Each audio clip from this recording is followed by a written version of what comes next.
Bon matin. J'espère que ça vous dérange pas que j'ai apporté mon ami avec moi, c'est-à-dire mon petit ventilateur personnel. L'humidité et moi, ça fait pas bon ménage. Je suis contente de vous voir tous ce matin. Je marche avec vous et c'est un bon endroit à être un dimanche matin. Et ceux qui sont en ligne aussi. Alors j'aimerais prier. Seigneur, merci pour cette opportunité d'être avec toi dans ta maison. Trouve en nous des vases ouverts, disponibles pour recevoir ta bénédiction. Dans le nom de ton Fils Jésus. Amen. J'aimerais commencer par partager une histoire avec vous. L'automne dernier, je retournais chez moi en voiture après le travail et j'avais cette phrase en tête. La bénédiction du sang de Jésus soit sur toi. Et c'était tellement clair que je savais que c'était pas moi qui avais pensé ça de moi-même. Alors, je me suis mis sur l'accotement et j'ai pris quelques notes parce que ça m'a tellement surpris. Et même si je comprends le sang de Jésus, qu'il a donné son sang pour nous sur la croix, de la manière que c'était dit, que ça m'a été dit, je sentais qu'il y avait quelque chose de différent. Pour moi, c'était un verbe d'action. Ça voulait dire qu'il y avait quelque chose à faire avec ça. Il a répandu son sang et c'est plus que des mots. J'ai parlé à ma mère et je lui ai demandé qu'est-ce que ça voulait dire pour elle. Elle a dit, ah, je sais pas. Alors je lui ai dit ce que je pensais. Elle a dit, ah oui, ok, peut-être. J'ai parlé et partagé avec d'autres personnes et j'ai eu pas mal la même réaction de la part de tout le monde. Alors, je l'ai partagé avec Pasteur Dave et j'ai dit, est-ce que ça fait du sens?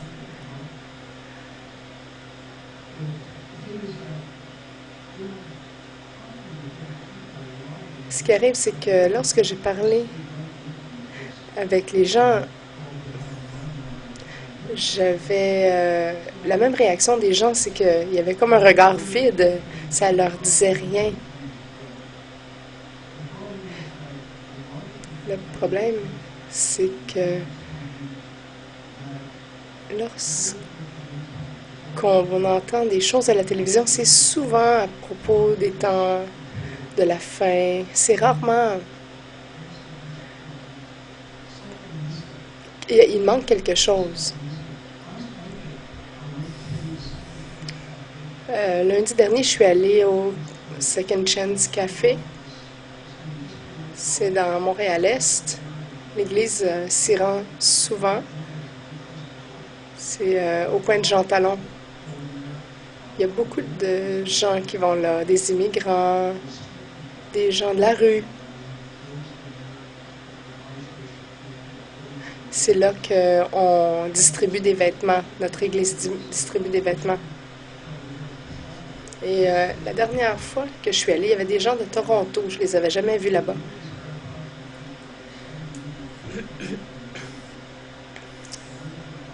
Ils ont commencé à partager quelque chose qu'ils avaient entendu.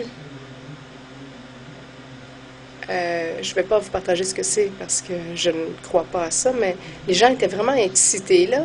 Alors que je les écoutais, je me suis dit, c'est pas ce que le Seigneur désire lorsqu'on partage avec les gens, de les rendre apeurés. Et cet homme de Toronto ne rassurait pas les gens, il les effrayait plutôt. Alors j'étais tentée de lui demander, pourquoi est-ce que tu parles de ça? Il n'y a rien de mal à parler des temps de la fin, mais je sens que beaucoup de chrétiens aujourd'hui, de ce que j'ai vu à date, ils sont tellement pris par ce qui se passe dans l'actualité qu'ils perdent de vue un petit peu la fondation de notre foi. Si ça, c'est pas là, le premier vent un petit peu fort, le premier défi, le premier obstacle va nous faire tomber. Alors, je crois que c'est très, très, très important de parler des fondations de notre foi. C'est pour ça que si le sang de Jésus m'a béni, ben, je veux savoir comment il m'a béni, comment je peux maximiser et optimiser cette bénédiction. C'est quelque chose que je dois faire pour recevoir les bénéfices complets. Je vais le faire. Alors, j'ai commencé à chercher dans ma Bible et il m'a dit, ça pourrait être, Pasteur Dave m'a dit, ça pourrait être un bon sujet. Alors, j'ai trouvé ce verset de Hébreux 9, 14.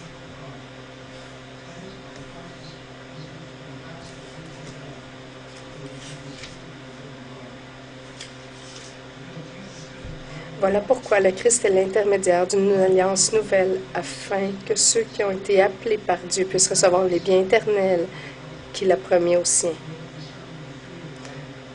Ceci va nous permettre de servir avec joie plutôt que par la culpabilité. Alors, je voulais fouiller un petit peu plus pour voir si le sang de Jésus avait fait plus pour moi. Pourquoi son sang est si important? On connaît la croix, que Jésus a versé son sang pour nous, mais son sang fait plus que nous sauver. Je voulais savoir quelle était la meilleure manière de présenter ceci. Et je crois que tout le monde sait que le sang est important, mais je voulais regarder le monde séculier, les non-croyants en premier.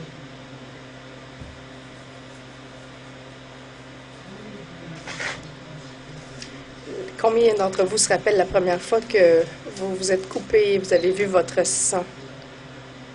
C'est un petit peu paniquant. On appelle notre mère. Regarde! Et là, elle met un petit bandage et tout va bien.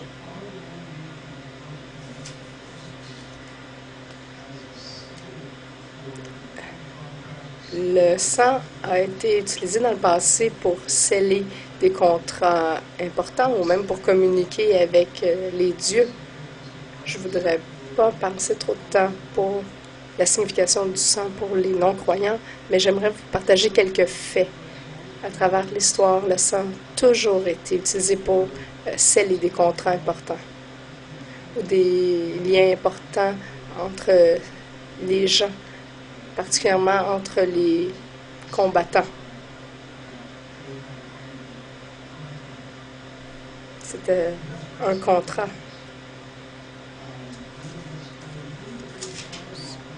Dans la Grande-Bretagne, dans l'infanterie militaire, ils ont un large banderole. Dans les années 1800, les soldats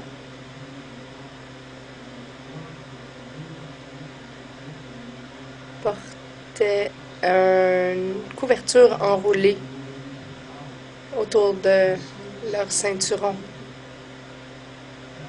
en tout temps.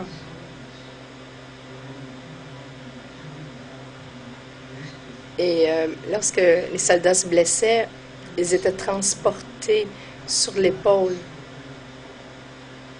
et ils les amenaient. Et cette banderole qu'ils portaient sur eux devenait tachée de sang.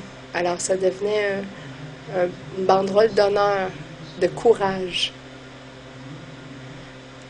Même aujourd'hui, si vous voyez un soldat canadien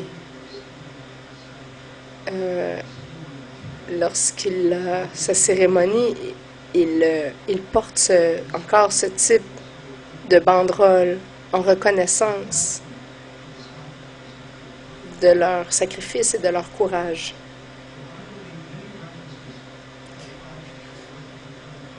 La Bible a beaucoup de références sur l'idolâtrie des autres dieux.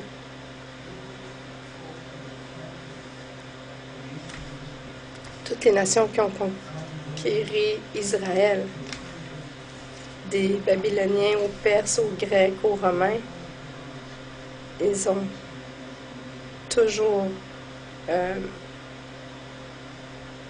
prié contre la nation d'Israël. Et il y a beaucoup de chrétiens qui ont été tués parce qu'ils ne refusaient d'idolâtrer, d'adorer ces dieux. Regardez Deutéronome 18, verset 10. Qu'on ne trouve parmi vous personne qui offre son fils ou sa fille en sacrifice, ni personne qui s'adonne à la magie ou divination, qui observe les présages ou se livre à la sorcellerie, qui jette des sorts ou interroge d'une manière ou d'une autre les esprits des morts. Je crois que c'est encore très actuel ce verset parce qu'on sait qu'il y a beaucoup de cultes où le sang est encore utilisé. Ça a été fait depuis, vous voyez, la Bible à 2000 ans, donc plus de 2000 ans.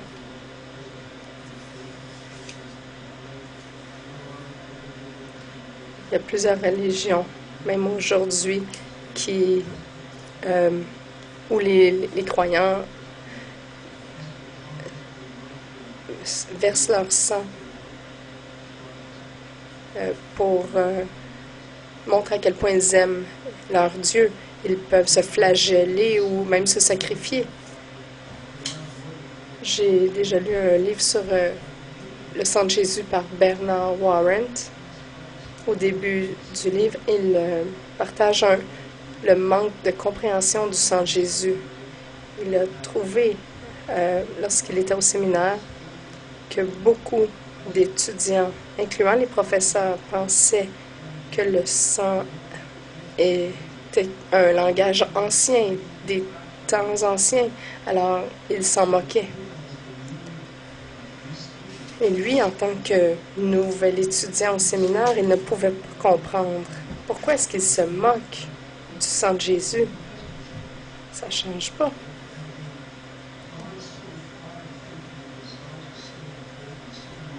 Ils se pensent tellement religieux et justes qu'ils pourraient même oublier le sang de Jésus.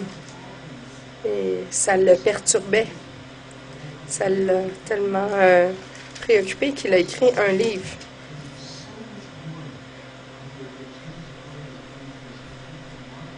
Il y a tellement de choses. Alors que je lisais le livre, je me disais, il y a tellement de choses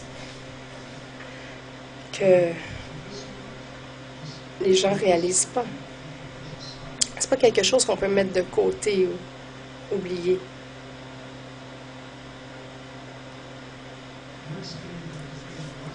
Warren dit que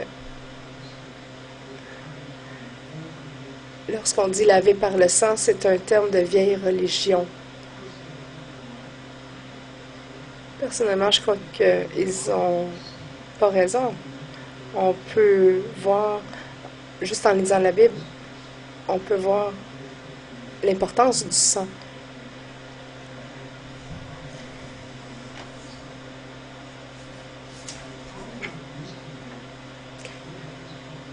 Probablement, comme plusieurs d'entre vous, j'ai vu le film Les 10 commandements.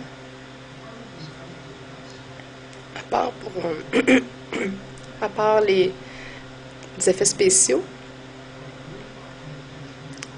la partie qui a le plus attiré mon attention, c'est lorsque Josué a mis le sang sur les linteaux de porte. Et j'ai dit, pourquoi est-ce qu'ils utilisent le sang? À ce moment-là, quand j'ai vu le film, je ne savais pas. J'étais jeune, je ne savais pas la signification du sang. Mais je me rappelle, ça m'avait marqué. Et j'ai commencé à me demander pourquoi est-ce que Dieu demandait du sang.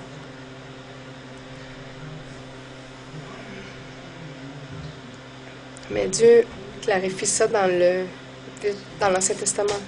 C'est seulement à travers le sang versé que les versets que les péchés peuvent être pardonnés. Lévitique 17, 11. C'est dans le sang que réside la vie d'une créature. Le Seigneur vous autorise à utiliser le sang sur l'autel pour obtenir le pardon en votre faveur. En effet, le sang permet d'obtenir le pardon parce qu'il est porteur de vie.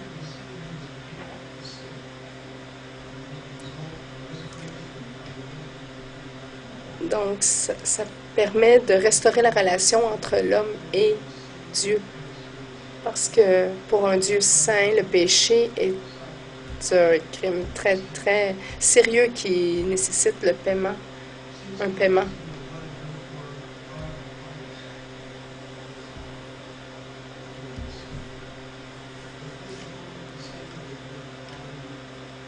La première fois que le sang a été utilisé, c'est dans Caïn et Abel.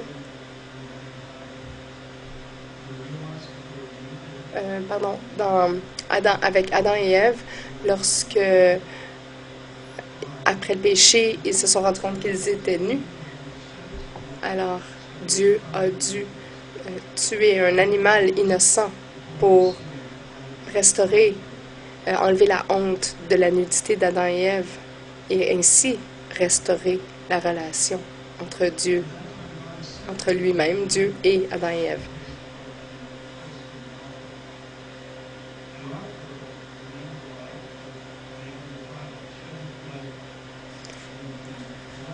Lorsqu'on faisait des sacrifices d'animaux, le sang était versé pour les péchés de la personne.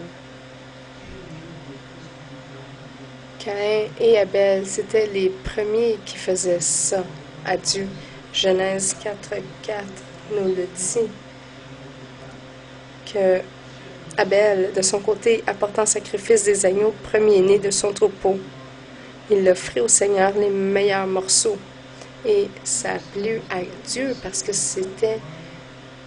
Mais ça ne dit pas vraiment pourquoi dans la Bible, Dieu n'a pas trouvé bon le sacrifice de Caïn.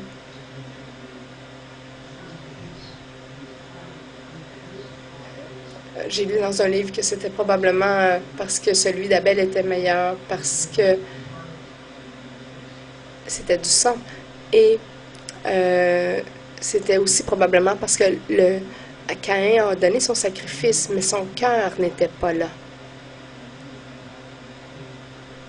Et là, quand Caïn l'a pris, il n'était pas content, il a tué son frère Abel.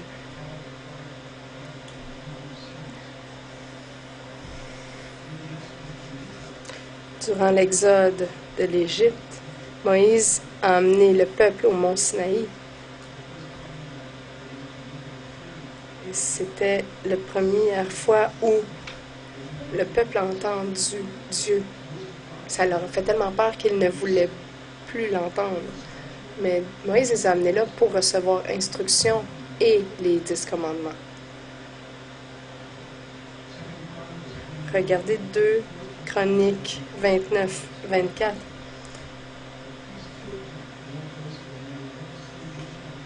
Les prêtres égorgèrent les boucs et en versèrent le sang sur l'autel pour obtenir le pardon en faveur de tout Israël.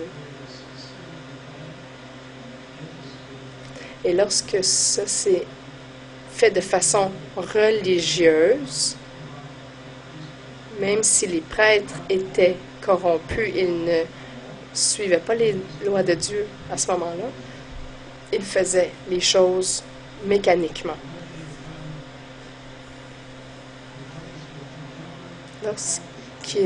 Ce sang-là ne pouvait pas accomplir ce que le sang devait accomplir. C'était simplement un symbole, un moyen temporaire pour que la nation d'Israël puisse être pardonnée de leurs péchés par Dieu. Parce que le sang de cet animal n'était pas un sacrifice parfait. Il ne pouvait couvrir qu'un seul péché. Alors, il y avait quelque chose de plus efficace qui était requis. Même si la nation d'Israël a continuellement fait des sacrifices, ce sang-là ne pouvait pas couvrir leurs péchés. Et même s'ils faisaient ces sacrifices-là, ils étaient encore infidèles à leur Dieu.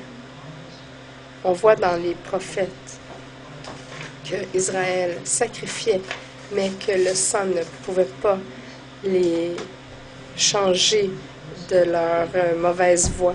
Regardez Hébreux 10, verset 4. Car le sang des taureaux et des boucs ne pourra jamais enlever les péchés. Pas seulement pour les nations, mais pour eux-mêmes aussi.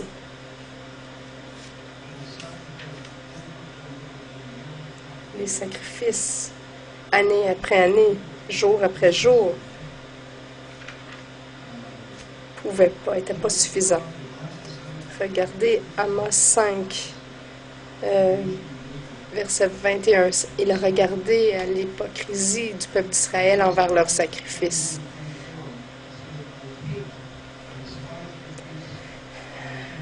Amos 5, versets 21 à 24. « Je déteste vos pèlerinages, je ne veux plus les voir, dit le Seigneur. Je ne peux plus sentir vos cérémonies religieuses, ni les sacrifices complets que vous venez me présenter. Je n'éprouve aucun plaisir à vos offrandes de grains. Je ne regarde même pas les veaux gras que vous m'offrez en sacrifice de communion.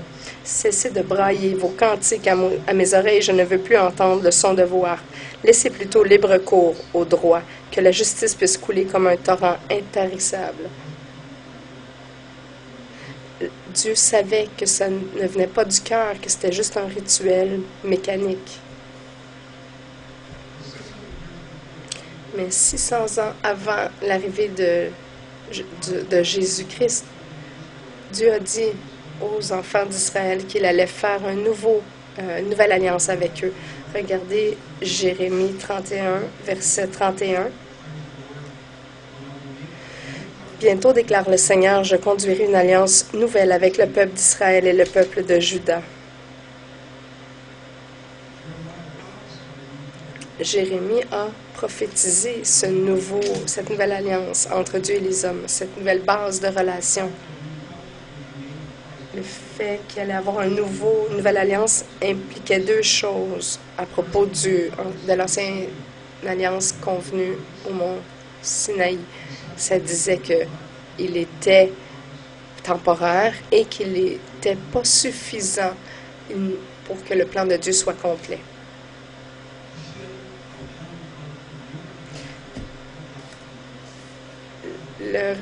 Répandre du sang ne pouvait pas donner la vie éternelle. Et l'homme de lui-même ne pouvant pas remplir toutes les exigences de lui-même, ça laissait pas beaucoup de choix à Israël. Il devait suivre le Seigneur.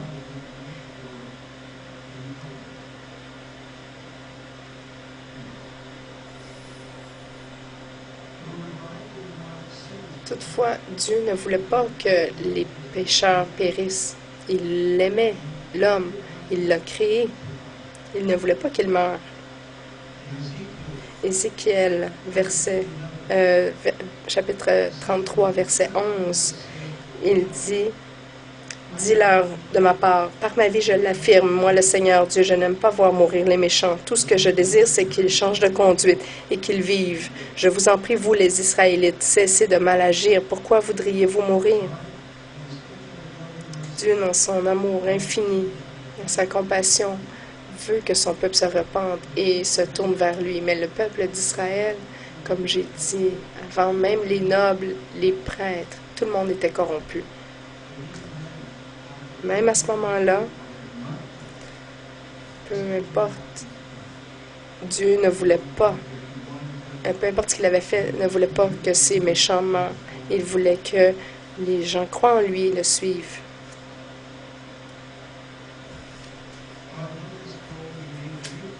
Dieu aime ce monde et il nous a donné un moyen de le connaître. Il nous a donné son Fils Jésus-Christ. Cet homme est venu pour payer pour nos péchés. 1 Jean 4, 10. Les Écritures nous disent: Et l'amour consiste en ceci. Ce n'est pas nous qui avons aimé Dieu, mais c'est lui qui nous a aimés. Il a envoyé son Fils qui s'est offert en sacrifice pour le pardon de nos péchés. On peut aussi dire Jean 3, 16. Dieu a tellement aimé le monde qu'il a donné son Fils unique afin que quiconque croit en lui ne périsse point, mais ait la vie éternelle.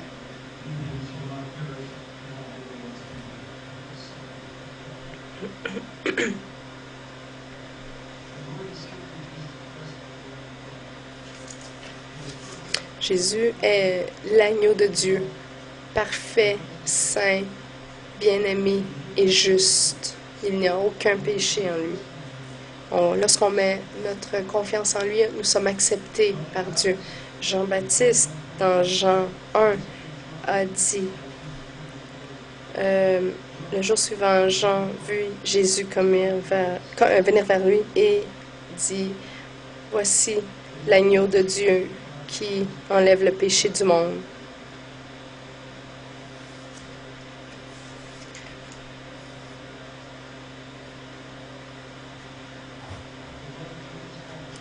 Le sang de Jésus a le pouvoir de nous nettoyer complètement de la puissance et de la culpabilité du péché, de rendre nos consciences pures. Il nous délivre du péché. Le sang nous donne la puissance de vaincre la chair, l'ennemi et le monde.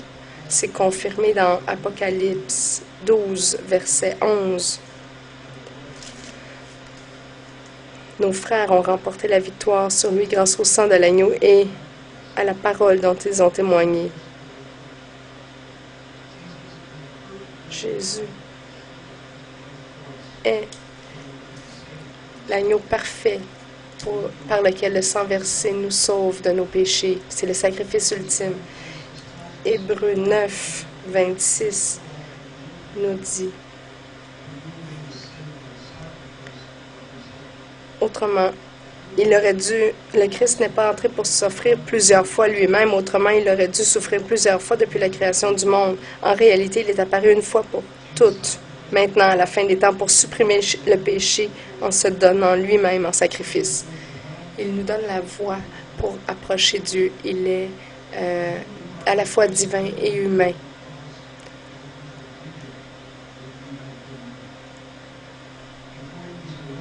Avant son arrestation, dans le jardin de Gethsémani, Jésus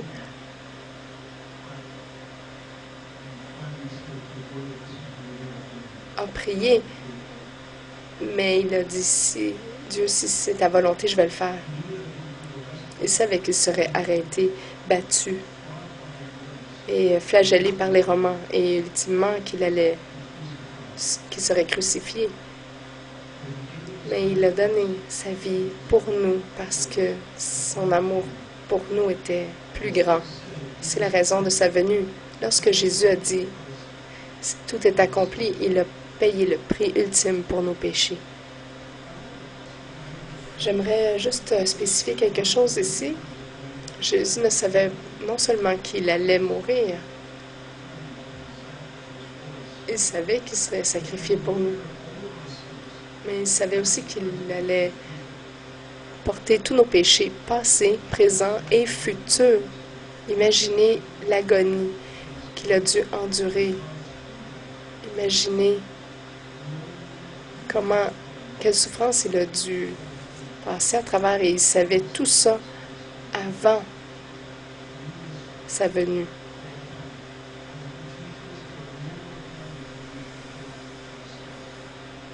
Et il n'y a plus de pénalité maintenant à payer pour nos péchés. Hébreux 9, 12. Quand le Christ est entré une fois pour toutes dans le lieu très saint, il n'a pas offert du sang de bouc et de veau, il a offert son propre sang et nous a ainsi délivrés définitivement de nos péchés. C'est comme ça que Dieu nous délivre de ce que nous avons fait. Il y a des gens qui pensent qu'ils ne pourront jamais être pardonnés pour tout ce qu'ils ont fait. Mike partageait une histoire plus tôt aujourd'hui à propos d'un homme avec qui il est allé pêcher, qui avait eu une vie assez rocambolesque. Et il lui a dit, je pourrai jamais te pardonner pour ce que j'ai fait.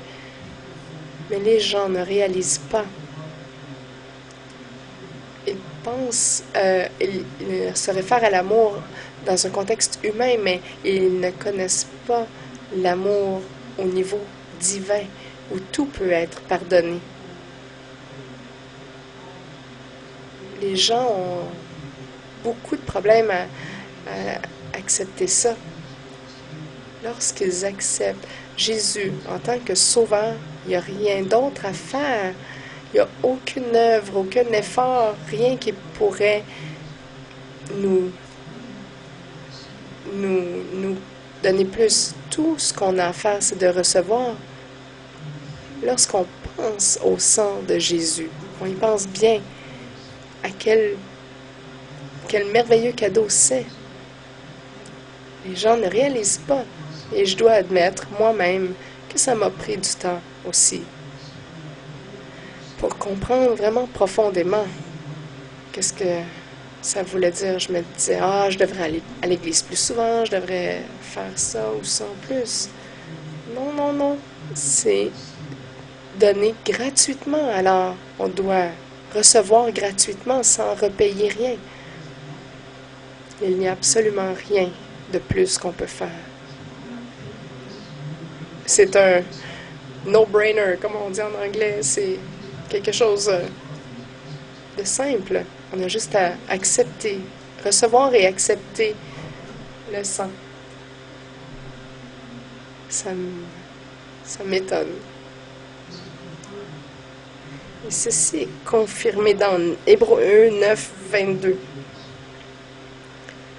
Selon la loi, on purifie presque tout avec du sang et les péchés ne sont pardonnés que si du sang est répandu. Il y a beaucoup de gens aujourd'hui qui pensent qu'ils vont aller au ciel parce qu'ils ont fait, grâce à ce qu'ils ont fait ou ce qu'ils ont entendu. Si vous écoutez les post-chrétiens, il y a tellement de dénominations ou en fait même plusieurs manières que les gens croient. Mais c'est vraiment la bonne nouvelle du royaume de Dieu qui va nous amener au ciel. Il y a tellement de cultes et de modes. Si vous écoutez une personne en particulier, elle dit ça semble être juste elle qui a la vérité, les clés du ciel. Mais non, c'est pas ce que vous êtes, c'est pas ce que vous faites qui vous connaissez, à part Jésus. Jésus est très clair dans les évangiles. Regardez Jean 14, 6. Je suis la vérité, le chemin, la vérité et la vie. Personne ne vient au Père que par moi. C'est pas autre chose. Si vous n'avez pas accepté Jésus en tant que votre sauveur personnel, vous n'allez pas aller au ciel. C'est très, très clair.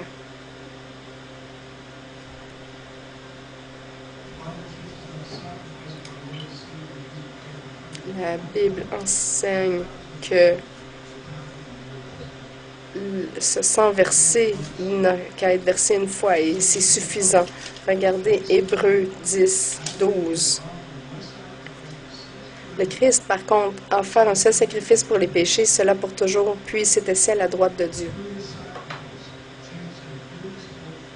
À travers son sacrifice, Jésus nous a donné de l'espoir pour notre futur. Et quelle merveilleuse espérance! Ça, c'est vraiment quelque chose qui m'a vraiment touchée. Avant, je ne savais pas où je m'en allais. Avant de revenir au Seigneur, il n'y avait comme pas de lumière au bout du tunnel. J'errais. J'étais dans la brume. Mais maintenant, grâce à mon retour à Dieu, à Jésus, parce que je crois à ce que disent les Écritures, j'ai une grande lumière. Les paroles, c'est une lumière à nos pieds et pour notre chemin. C'est tellement merveilleux. Amen. Il nous le dit, il nous le promet. Regardez Romains 5, 9. Par son sacrifice, nous sommes maintenant rendus justes devant Dieu. À plus forte raison, serons-nous sauvés par lui de la colère de Dieu. Grâce au sang de Jésus, nous avons été pardonnés. Lorsque Dieu nous regarde, il ne voit pas notre péché, il voit le sang de Jésus. Ce sang pur qui contient la vie. Et c'est une raison pour laquelle les gens ne le réalisent pas dans leur cœur. Tout ce que j'ai fait, moi, dans ma vie. Ils ne voient pas, moi, Mike. Ils voient le sang de Jésus. Ils ne voient aucune de mes actions. C'est tout. À cause de ça, nous sommes des fils et filles adoptés de Dieu. Amen.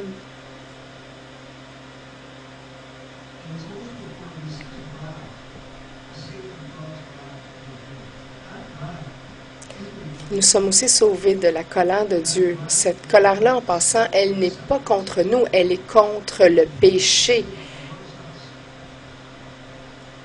Dieu déteste le péché. Il n'a jamais été contre nous.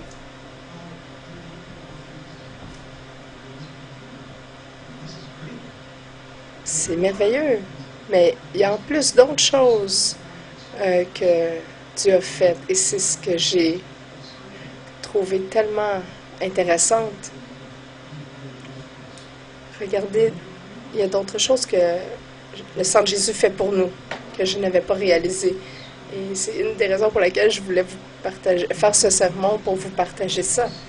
Lorsqu'on pense que la mort de Jésus sur la croix nous a pardonné de nos péchés, et qu'on peut, grâce à ce sang versé, aller devant Dieu sans peur, parce que nous sommes ses enfants maintenant. Je pense qu'il n'y a rien de mieux que ça. Lorsque je me lève le matin et je réalise que j'ai dans le Seigneur, j'ai cette lumière pour ma journée. Je sais que ce jour, c'est son jour et qu'il nous l'a donné. Et je le remercie à chaque jour pour ça.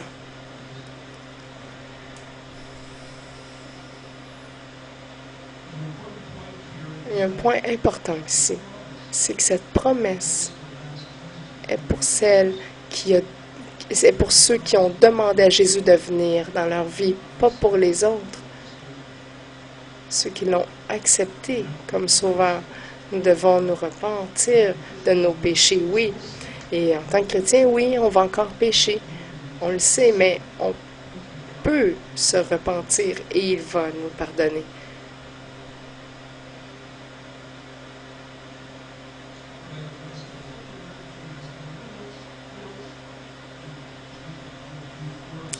Qu'est-ce que le sang de Jésus a fait de plus pour nous?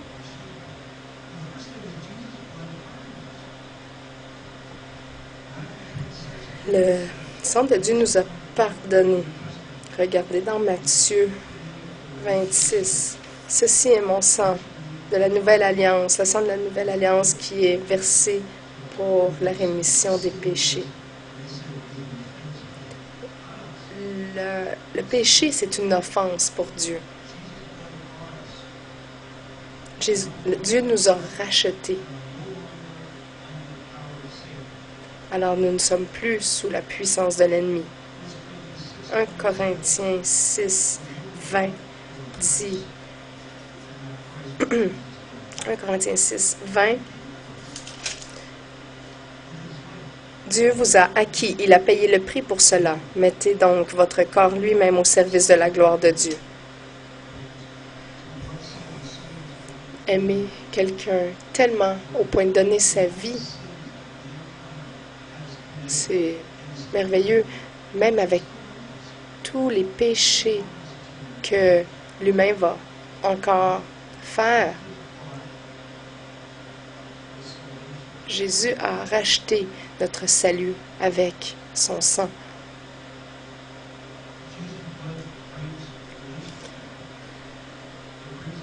Le sang de Jésus amène des relations.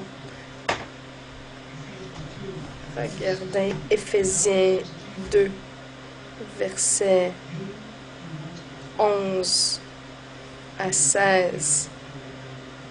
En Jésus-Christ, vous qui étiez auparavant éloignés, avez été ramenés tout près par le sang de Jésus. Avez-vous déjà vu ces Bibles énormes? J'en ai ouvert une fois et j'ai vu une belle image. Et j'ai commencé à lire juste avant que Paul est allé prêcher aux gentils.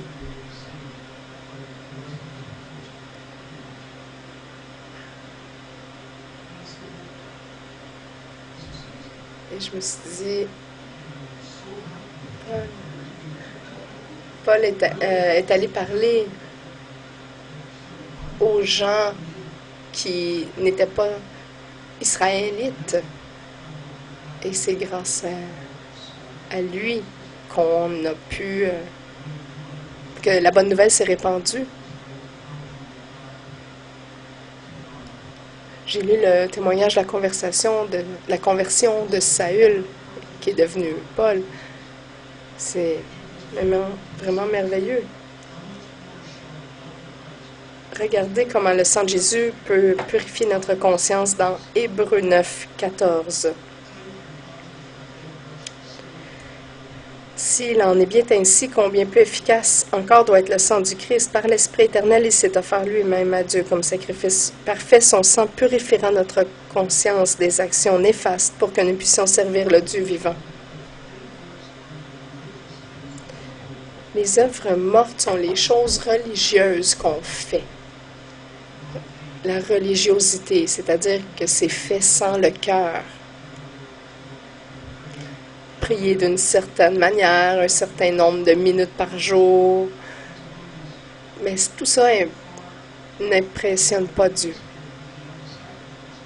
C'est comme ce que les prêtres faisaient avec les sacrifices des animaux. C'était un rituel. Si je fais ça, je vais plaire à Dieu et je vais être sauvé. Non, ça ne fonctionne pas comme ça. Ça, c'est des œuvres mortes. Malheureusement, c'est quelque chose que beaucoup de gens font. Je ne crois pas que je suis meilleure que les autres, mais je vois certaines personnes et je me dis, oh là là, je les écoute et je secoue la tête lorsque je les entends me dire, ah, Dieu va m'aimer si je fais ça comme ça. Mais non, c'est ce qui vient du cœur. Si on pense avec notre tête et on dit, ah, si je fais ça, Dieu va m'aimer plus. Non, c'est pas ça. Le sang de Jésus a lavé nos péchés. Wow! À chaque fois que je crois que je pêche, je me dis, merci Seigneur pour le sang de Jésus parce que ça lave mon péché. Regardez Apocalypse 1, 15.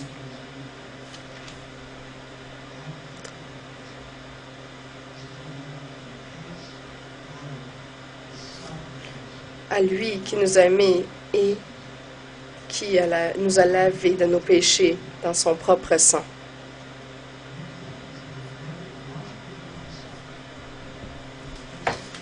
Ton sang a lavé mes péchés.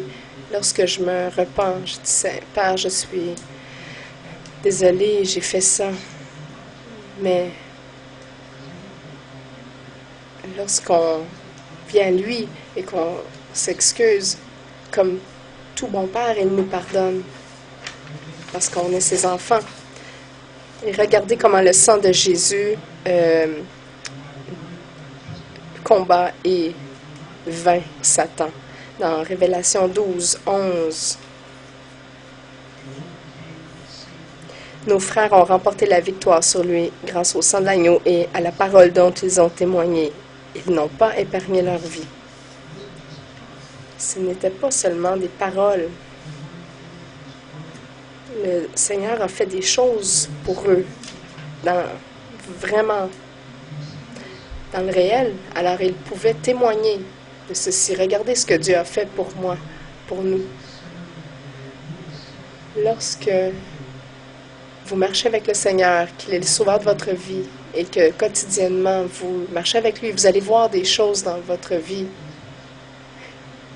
que vous pourriez penser, ah, c'est comme des coïncidences, mais non, si vous connaissez le Seigneur, s'il est le centre de votre vie, vous allez voir des choses dans vos vies qui vont tout simplement vous émerveiller.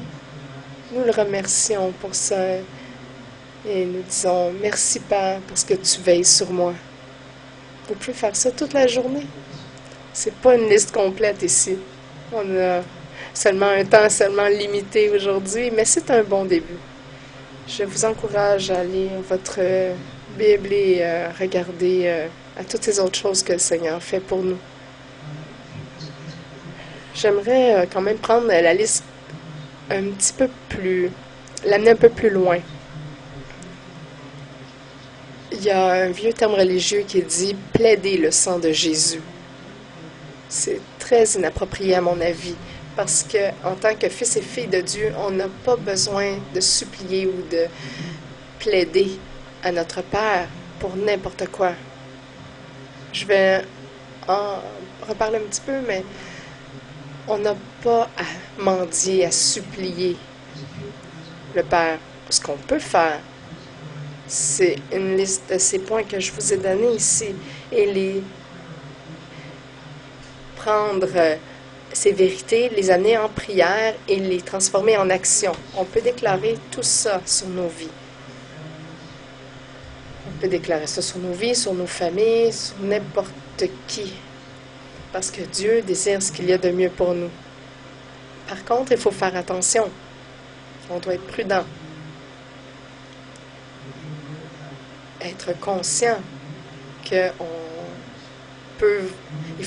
on ne veut pas manipuler Dieu par ses affirmations. Nous le prions. On utilise l'autorité de Christ qu'il nous a déléguée pour amener à bien son œuvre sur terre. Et on prend comme référence Luc 10, verset 19. Écoutez, je vous ai donné le pouvoir de marcher sur les serpents et les scorpions et d'écraser toute la puissance de l'ennemi, et rien ne pourra vous faire du mal. On a cette autorité, mais il y a beaucoup de gens qui ne le réalisent pas ou ne l'utilisent pas. Encore une fois, je vous encourage, si vous ne connaissez pas cette autorité que vous avez, parce que c'est malheureusement une chose que beaucoup de chrétiens ont de la difficulté à comprendre, que ce sang vous a non seulement racheté et purifié, mais il nous a aussi donné l'autorité de Christ pour chasser les démons et guérir les malades si nous croyons avec notre cœur, sachant que nous pouvons faire confiance à Dieu et à ce qu'il y a dans sa parole.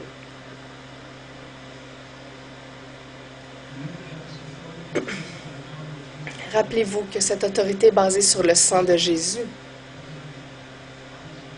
Jésus-Christ. Parce que je vous partage que au début, je n'étais pas conscient de tout ça et ça m'est venu. Alors, je vous encourage à lire les Écritures. Je crois que c'est clair qu'autant pour les non-croyants que les croyants, on peut tous affirmer que le sang a une grande signification. Lorsque Adam et Ève ont péché, Dieu a dû tuer un innocent animal pour couvrir leur péché. Et pendant le règne d'Israël, les animaux ont été sacrifiés sur une base régulière. Mais c'était seulement une mesure temporaire jusqu'à ce que Dieu envoie son Fils, l'agneau parfait, qui a pris tous ses péchés sur lui-même lorsqu'il est allé à la croix pour verser son sang, payé une fois pour toutes.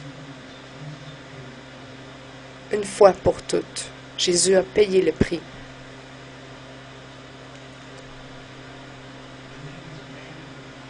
Je crois que c'est important de renforcer positivement ces vérités dans nos vies. Dans votre brochure, j'ai une liste de 10 déclarations. Ce que j'aimerais que nous fassions, c'est de se lever tous et les lire ensemble. Je crois que ça pourrait être une bonne manière de commencer la semaine. Je vous encourage, lorsque vous êtes à la maison, vous pouvez les déclarer à voix haute sur votre propre vie. Et à voix haute parce qu'on sait la puissance que la parole a. Alors allons-y. Merci Père pour le sang précieux de Jésus-Christ. Merci qu'il y a de la puissance dans son sang. Il y a le salut dans son sang. Et il y a la protection dans le sang de Jésus-Christ. Grâce au sang de Jésus-Christ, je déclare que je suis sauvé des mains de l'ennemi, du diable. Grâce au sang de Jésus, je déclare que tous mes péchés sont pardonnés. Grâce au sang de Jésus-Christ, je déclare que je suis rendu saint et séparé pour le Seigneur. Grâce au sang de Jésus, je déclare que je suis sauvé et que Satan n'a plus de pouvoir sur moi. Grâce au sang de Jésus-Christ, je déclare que je peux voir dans les royaumes des esprits avec clarté. Grâce au sang de Jésus-Christ, je déclare que mes yeux sont nettoyés de toute méchanceté, de ce que j'ai vu qui n'est pas de Dieu. Grâce au sang de Jésus, je déclare que mes oreilles sont nettoyées de toute méchanceté, rumeur que j'ai entendue, toute chose mauvaise qui n'est pas de Dieu, afin que je puisse entendre clairement ce que Dieu me dit. Grâce au sang de Jésus-Christ, je déclare que mes lèvres et ma langue sont nettoyées de toutes ces choses que j'ai dit qui n'étaient pas de Dieu. Grâce au sang de Jésus-Christ, je déclare que mes pensées, mes émotions et mon esprit sont nettoyés afin que je puisse servir Dieu. Et grâce au sang de Jésus-Christ, je déclare que je ne vais pas marcher dans les places que Dieu ne voudrait pas que je marche. Amen. Alors, maintenant que vous êtes encore debout, prions. Père Céleste, merci de cette opportunité de venir à toi en tant qu'enfant, tes enfants. Écris ces vérités dans nos cœurs, dans nos esprits, alors que nous débutons cette nouvelle semaine. Rassure-nous qu'on n'a rien d'autre à faire de plus parce que nous sommes tes enfants grâce au sang que Jésus a versé pour nous. Nous t'adorons et te remercions chaque jour pour ton amour. Je te demande tout ça dans le nom de ton Fils Jésus-Christ. Amen.